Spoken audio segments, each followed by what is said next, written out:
হাসবুনাল্লাহ, যে আল্লাহর উপরে আমি বিশ্বাস করি, যে আল্লাহর প্রতি ঈমান এনেছি, যে আল্লাহ আমাকে পাঠিয়েছেন, সেই আল্লাহ হলো আমার জন্য যথেষ্ট। মহান রব্বুল আলামিন যে বলেন, ও ফেরেশতারা তোমরা চলে যাও, এই আগুনটাকে সরিয়ে দাও, ও পানি তুমি চলে যাও, আগুনটাকে নিভিয়ে দাও, একথা বললেন না। মহান রব্বুল আলামিন তখন বলে দিলেন, আগুন তুমি আমার ইব্রাহিমের জন্য আরামদায়ক হয়ে যাও। কি হবে? যে আমার ইব্রাহিম যে আগুনের মধ্যে যে থাকবে, সেই জায়গাটা এত ঠান্ডা যেন না হয় যে আমার ইব্রাহিমের কষ্ট হবে, এত গরম না হয় যেন কষ্ট হবে। আপনারা যেমন এখন এসি বসে আছেন না, বেশি ঠান্ডা হলে কাশি হবে, আর বেশি গরম হলে ঘাম হবে। তো মিডিয়াম থাকলে খুব আরামদায়ক জিনিস হবে। তো ইব্রাহিম আলাইহিস সালাম যে 40 দিন ওই কারবালা অর্থাৎ আগুনের মধ্যে থাকলো, ওই 40 দিনের মধ্যে শান্তি সুখ আমি আর পৃথিবীর বুকে যতদিন আমি হায়াতে ছিলাম জিন্দেগি কাটিয়েছি এরকম পাইনি। পেয়েছেন? পাননি।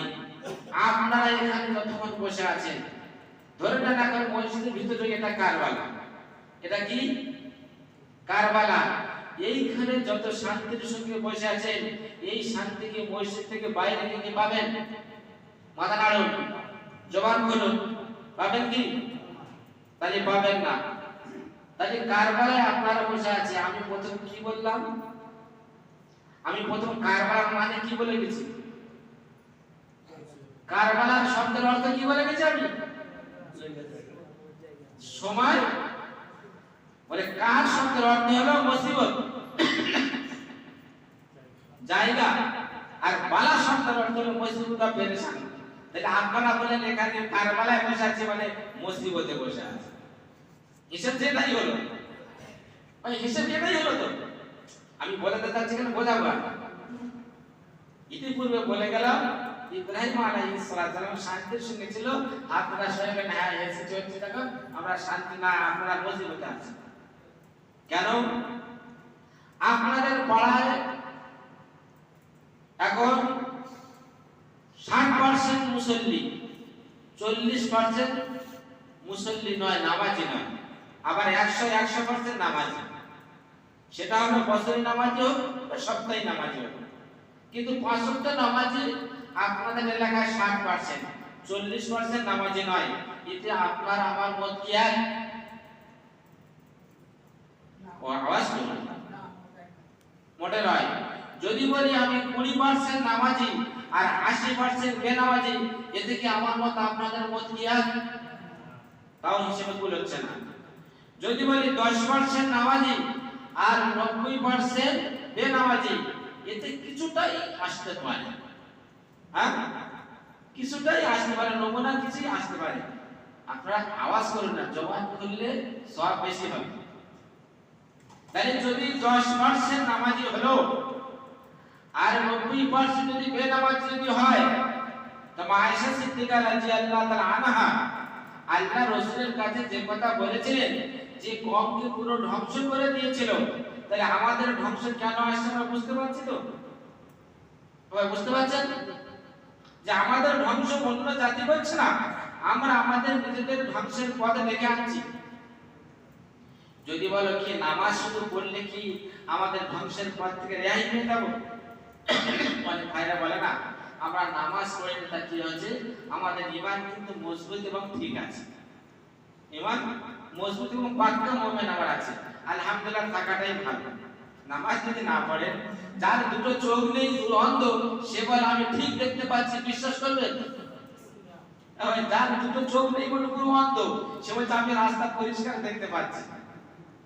তাহলে যে বোকা ছেলে যে 4 দিন হয়েছে সে থেকে বলবে না ভুল বলছে, কিন্তু আমরা মুসলমান, আমরা কিন্তু সেটা বিশ্বাস যে লোকটা ঠিক আছে। যাক আল্লাহ আমাদের ঠিক থাকার তৌফিক দিন। বর্তমান জামানায় আমাদের যে মুহররম মাস আসছে বা এসে গেছে, আল্লাহ রাসূল সাল্লাল্লাহু আলাইহি ওয়াসাল্লাম যখন মক্কা থেকে হিজরত করে যখন মদিনায় গেলেন, দেখলেন মদিনাবাসীরা 10ই মুহররমের রোজা রাখছে।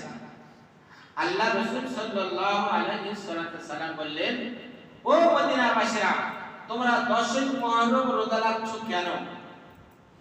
বলছে মুসা আলাইহিস সালাতু সালাম ফিরআউনের কবল থেকে আল্লাহ তাআলা নাজাত দিয়েছেন, তার শুকরিয়া স্বরূপ আমরা খুশি হয়ে 10ই মুহররম রোজা রাখছি। বিশ্বনবী মুহাম্মদ রাসূলুল্লাহ সাল্লাল্লাহু আলাইহি ওয়াসাল্লাম বললেন যে তোমাদের থেকে মুসার সঙ্গে আমার যোগাযোগ বেশি এবং হক বেশি। একটা নবী অপর নবীর সঙ্গে যত তার থেকে মিল মহব্বত নয়, তো কালেমার সঙ্গে যত দাওয়াতের সঙ্গে যত মহব্বত আছে তোমাদের থেকে বেশি আমার ভাই মুসা। তাই তোমরা যখন রোজা রেখেছো 10ই মুহররম, আমিও 10ই মুহররম রোজা রাখবো। আল্লাহ যদি বাঁচায় বিগত বছর সামনে বছর থেকে আমি আরো 10ই মুহররম এবং 9ই মুহররম অথবা 10ই মুহররম অথবা 11ই মুহররম রোজা রাখবো। কেন? আল্লাহ রাসূল যখন বললেন 10ই মুহররম তোমরা রোজা রাখো, সাহাবারা বললেন ইয়া রাসূলুল্লাহ হাবিবাল্লাহ, মদিনায় যে সমস্ত ইহুদিরা যারা রোজা রাখে, নাসারারা যারা রোজা রাখে, তাদের সঙ্গে সামঞ্জস্য আমার হয়ে যাচ্ছে, আমাদের হয়ে যাচ্ছে। আল্লাহ রাসূল বললেন তাহলে তোমরা দুটো করে রোজা রাখবে, চাই 9 এবং 10 অথবা 10 অথবা 11, যে ওদের থেকে আলাদা হয়ে তোমরা রোজা রাখবে। এই রোজা রাখলে কি ফজিলত আছে?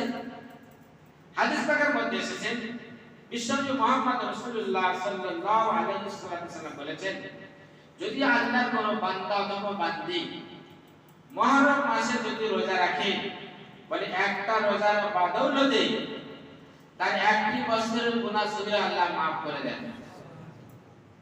এবং গুনাহ সগীরা শুধু maaf করে দেন না, ওই গুনাহ সগীরা maaf করার পরে যদি সে খালেদ যদি তওবা যদি করে নেয় যে ওগো আল্লাহ, আমি আগামী বিগত বছরে আমি অনেক গুনাহ করে ফেলেছি, সেই গুনাহ থেকে আমি তওবা করে নিলাম, এই তওবা করার কারণে আল্লাহ রাব্বুল আলামিন তার আবার গুনাহ কবিরাও ক্ষমা করে দেন। কিন্তু আমরা গুনাহ কবিরা দেখি চোখ বুজিয়ে চলে আসি।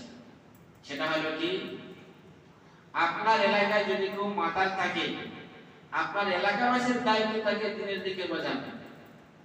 আপনার এলাকায় যদি কেউ অন্য রাস্তায় যদি থাকে, তাহলে আপনাদেরও দায়িত্ব সেই রাস্তা থেকে ফিরিয়ে আনা। এখন মসজিদের মধ্যে যদি কোনো গোলযোগ যদি হয়, কোনো মসজিদে দুর্যোগ ঘটে, সেই দুর্যোগের পাকড়া হবে মসজিদ কমিটি। কে পাকড়া হবে? মসজিদ কমিটি। যদি দুর্যোগে যদি মসজিদ কমিটি পাকড়া যদি হয়, তাহলে ক্লাবের যে সম্পত্তি আছে সেই সম্পত্তির যখন দুর্যোগ ঘটবে পাকড়াও হবে কারা? এই মশলাটা জানতে হবে। হ্যাঁ ভাই, যদি ক্লাবের জায়গায় যদি কোনো দুর্যোগ যদি ঘটে, তাহলে সেই দুর্যোগে পাকড়া হবে মহল্লার ইমাম সাহেব। সুবহানাল্লাহ বলুন। চুপ করে আছে। আমার ক্লাব কমিটির ভাইদের কাছে আমার অনুরোধ, আপনারা ক্লাব একটা সংগঠন, খুব ভালো জিনিস, সোশ্যাল কাজ আপনারা বেশি করেন, কিন্তু ক্লাবের ময়দানে এখন যে দুর্যোগ চলছে, যেটা বসন্তের পাখির মতো হাওয়া যখন চলে তখন বিদেশ থেকে অনেক পাখি উড়ে আসে, চিড়িয়াখানায় ভরে যায়। আমার মনে হয় এখন মল্লিকপাড়ার ঐক্যতার মাঠটা চিড়িয়াখানা হয়েছে। কিসের চিড়িয়াখানা সেটা আপনারা জানেন, এর বেশি কিন্তু আমি জানি না। তো ওই জন্যে এই চিড়িয়াখানার ভালো পাখিগুলো পুষে রাখা দরকার, আর যে বুনো পাখিগুলো তাড়ানো দরকার। তাই তো? কোন পাখি তাড়াবেন? কত সংসার শেষ হয়ে যাচ্ছে, কত কাজ কারবার শেষ হয়ে যাচ্ছে, কিন্তু চিড়িয়াখানার পাখি তুলতে আসছে, সেটা আপনার এলাকার বদনাম হবে।